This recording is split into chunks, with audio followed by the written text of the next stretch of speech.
नमस्कार दोस्तों, स्वागत है आपका हमारे YouTube चैनल पर। मेरे सभी प्यारे दोस्तों को जय श्री कृष्णा। हाथी और शेर की कहानी।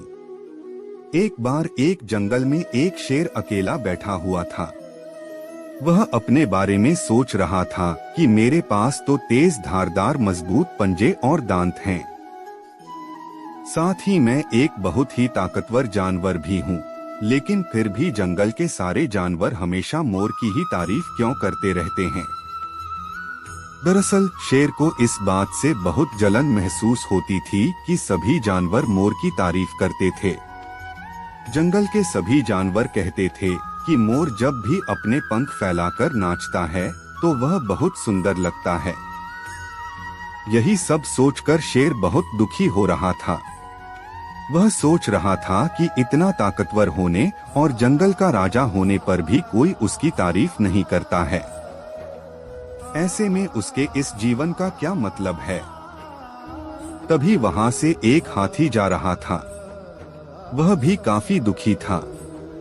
जब शेर ने उस दुखी हाथी को देखा तो उससे पूछा, तुम्हारा शरीर इतना बड़ा है और तुम ताकतवर भी हो, फिर भी इतने दुखी क्यों हो? तुम्हें क्या परेशानी है? दुखी हाथी को देखकर शेर ने सोचा कि क्यों न मैं इस हाथी के साथ अपना दुख बांट लूं। उसने आगे कहते हुए हाथी से पूछा कि क्या इस जंगल में ऐसा कोई जानवर है जिससे तुम्हें जलन होती हो और वह तुम्हें हानि पहुंचाता हो?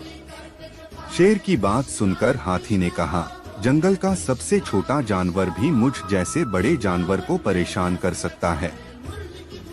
शेर ने पूछा, वह कौन सा छोटा जानवर है? हाथी ने कहा, महाराज, वो जानवर चींटी है। वह इस जंगल में सबसे छोटी है, लेकिन जब भी वो मेरे कान में घुसती है तो मैं दर्द के मारे पागल हो जाता हूँ। हाथी की बात सुनकर शेर को समझ में आ गया कि मोर तो मुझे चींटी की तरह परेशान भी नहीं करता है, फिर भी मुझे उससे जलन होती है। ईश्वर ने सभी प्राणियों को अलग अलग खामियां और खूबियां दी हैं। इसी वजह से सारे प्राणी एक जैसे ही ताकतवर या कमजोर नहीं हो सकते हैं। इस तरह शेर को यह समझ में आ गया कि उस जैसे ताकतवर जानवर में भी खूबियों के साथ कमियां हो सकती है। इससे शेर के मन में उसका खोया हुआ आत्मविश्वास फिर से बढ़ गया और उसने मोर से जलन करना बंद कर दिया।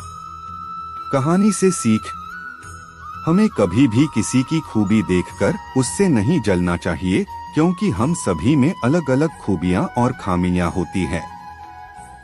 आपसे मेरी प्रार्थना है कि मुझे मोटिवेट करने के लिए वीडियो को लाइक करें, शेयर करें, सब्सक्राइब जरूर करें दोस्तों, और कमेंट में जय श्री राम जरूर लिखें।